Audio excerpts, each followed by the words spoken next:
Hola amigos, saludos, buenas tardes. Estaba yo mirando pues este bosquejo, este esqueleto de programa que ha preparado para desarrollar nuestra psicóloga de cabecera, Miriam Cerezo, porque vamos a hablar de las técnicas de estudio. Y ya me decía ella que es un tema que da para varios programas. Es bien cierto, Miriam, buenas tardes. Hola, buenas tardes.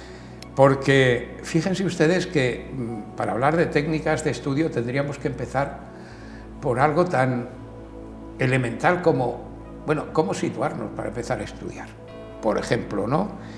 ¿Qué cosas previas hay que tener en cuenta? Tengo yo aquí, ¿qué factores psíquicos y físicos afectan cuando uno aplica las técnicas de estudio y se propone efectivamente que sea rentable el tiempo que uno emplea estudiando?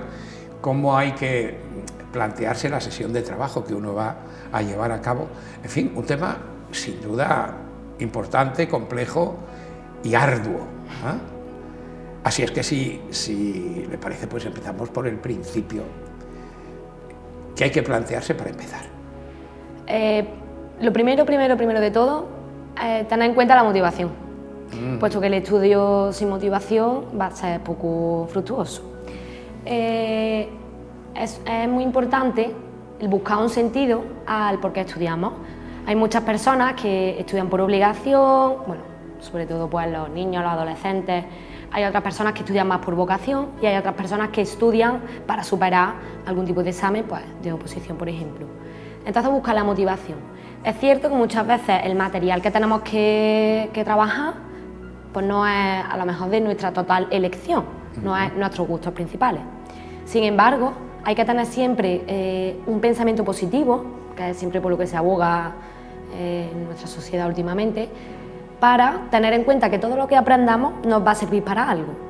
Incluso si no es un tema que tú elegirías, del que te gustaría conocer, sí que es cierto que mientras que estudias estás entrenando tu mente. Por lo tanto, vas a saber acerca de ese tema, vas a tener un pensamiento más de razonamiento, digamos, en otros temas, y vas a desarrollar siempre ciertas habilidades, incluso si esa temática en particular no es la que más te apasiona. ¿Y cómo uno debe afrontar, para empezar, ese momento en que, una vez uno se ha motivado, ha dicho yo tengo que hacerlo porque además me va a dar todas estas satisfacciones? Bueno, esto exige, digamos, una puesta en escena. ¿De qué manera hay que actuar al respecto? Pues yo me imagino que no rendirá lo mismo un estudiante que pasa una mosca y se distrae, que aquel que se concentra y que se abstrae, o aquel que, aunque aparentemente crea que está concentrado, tiene la cabeza puesta en otro sitio. Y sobre todo el lugar donde se lleva a cabo, en fin, hay que tener en cuenta un montón de cosas por lo que acabo de comentar, ¿no? Parece una cosa sencilla, pero realmente es bastante más complejo. En primer lugar, a mí me gustaría que todos los estudiantes de cualquier tipo realizaran como una autoevaluación, digamos, de qué cosas hacen mejor cuando estudian, qué cosas hacen peor y qué podrían hacer para mejorar. Entonces, teniendo en cuenta cosas básicas, pues efectivamente el lugar de estudio es un tema muy importante. Pues un sitio que sea silencioso, cómodo, ni demasiado cómodo ni incómodo. Una luz apropiada, una luz blanca, favorece más que se vean bien lo que son los apuntes, los libros, que no dé muchísima calor porque es agobiante. Elegir sobre todo la hora del día en la que yo estoy más concentrado, porque no todas las personas se concentran igual a lo largo del día, sino que hay periodos que hay más rendimiento, y aprovechar esos periodos de más rendimiento para ponerse a estudiar.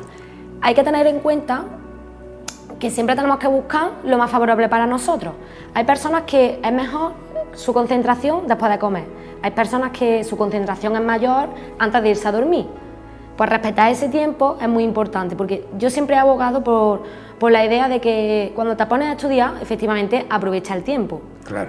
No te sientes para perderlo, porque vas a gastar energía que vas a necesitar más adelante. Y no lo vas a rentabilizar en última instancia, claro. Y tu motivación va a decaer, porque dices, no, es que yo no me concentro, no soy capaz, no le vas a encontrar el gusto, porque siempre cuando aprendes algo nuevo, eso es un reforzamiento que tú tienes contigo mismo. Sin duda. He sido capaz y ahora, pues mira, sé esto, lo he conseguido, me he esforzado. Claro, claro. ¿Y de qué manera uno puede, digamos, reforzar los aspectos físicos y psicológicos precisamente para rentabilizar de la mejor manera el tiempo que se dedica al estudio?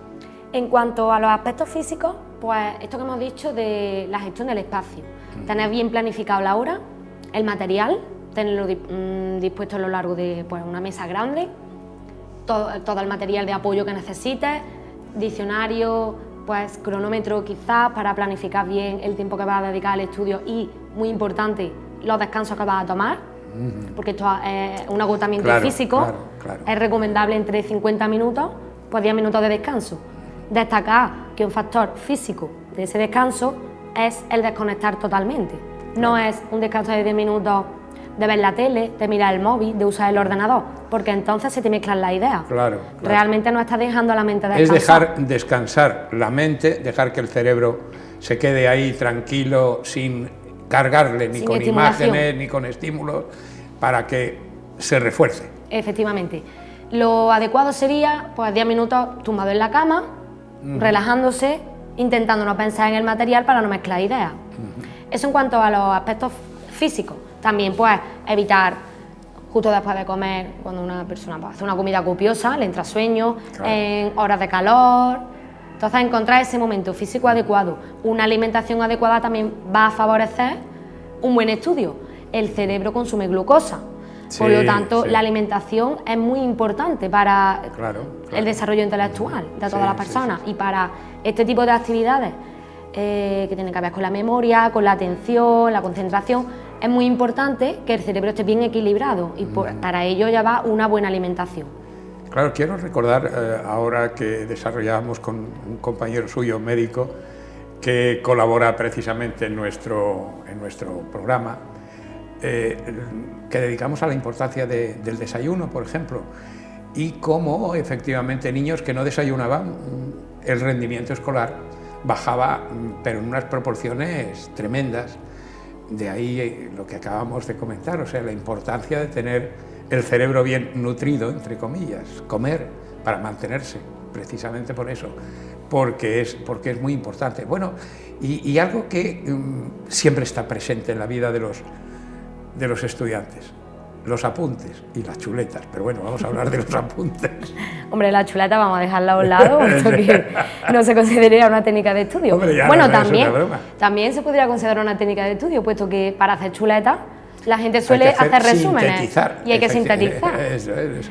Una cosa importante y un truco que siempre hay que tener en cuenta es que a la hora de memorizar, cuanto más trabajes la información, más fácil es que se quede en la cabeza. Entonces, a la hora de memorizar, se recuerda mucho mejor lo que está escrito, porque ya has elaborado esa información, la has comprendido y la has transformado en tus palabras y es muchísimo mejor para memorizar el comprender el contenido. Es decir, los apuntes ahí juegan un papel importantísimo, porque uno analiza el texto, lo sintetiza, lo anota y consecuentemente lo recibe y lo graba, ¿no? De ahí que el escribir los apuntes, cuanto más precisos, más claros y más cortos, mejor, ¿no? Efectivamente, realmente cuando si estamos hablando del contexto clase, los apuntes son muy importantes, puesto que te dan muchas pistas de lo que el profesor considera importante. Es que puede ser lo que va a quedar después en el examen. Entonces, lo que el profesor escribe en la pizarra, lo que destaca como importante, todo esto en los apuntes deberían estar reflejados, pues a lo mejor con un asterisco, subrayado. También cuando el profesor habla muy rápido, no te da tiempo a coger apuntes, es muy práctico usar guiones. Y a la hora de organizar los apuntes, siempre tener en cuenta que es beneficioso pues que sean a lo mejor con anillas, folios sueltos, puesto que si falta un trozo que no te ha dado tiempo a copiar, te lo puede prestar un compañero. Y en los márgenes también se pueden escribir anotaciones. Esto de escribir anotaciones, además de los apuntes, también es bueno hacerlo en los libros de texto. La gente se les hace un poco reticente a escribir y subrayar los libros de texto. Yo considero que es necesario hacerlo, porque para eso está un material de trabajo.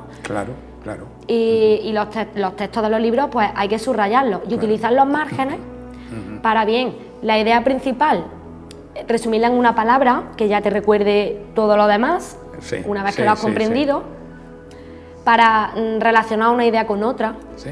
y hacer Es una decir, comprensión en del última texto. instancia, ejercicios, lo que acabamos de hablar hace un momento, ejercicios de síntesis, que son los que permiten fijar el concepto, fijar la idea, y es otra cosa que acababas de comentar y que es un truco, perdón, un truco importante, y es cómo explica el profesor, dónde el profesor pone los acentos que marca, por lo tanto, el interés, y es en los que después a la hora de corregir se va a fijar, porque son los elementos que para él son los importantes, anotarlos para luego a la hora del examen destacarlos, que seguramente que eso va a tener unos rendimientos a la hora de recibir las calificaciones, porque efectivamente ahí va a notar el profesor que se ha recogido el concepto de una manera clara, ¿no? Entonces ahí la verdad es que ha sido verdaderamente interesantísimo, uno que ya hace tantos años dejó esa actividad, y refrescarla, y además con esa claridad, para mí ha sido verdaderamente agradable,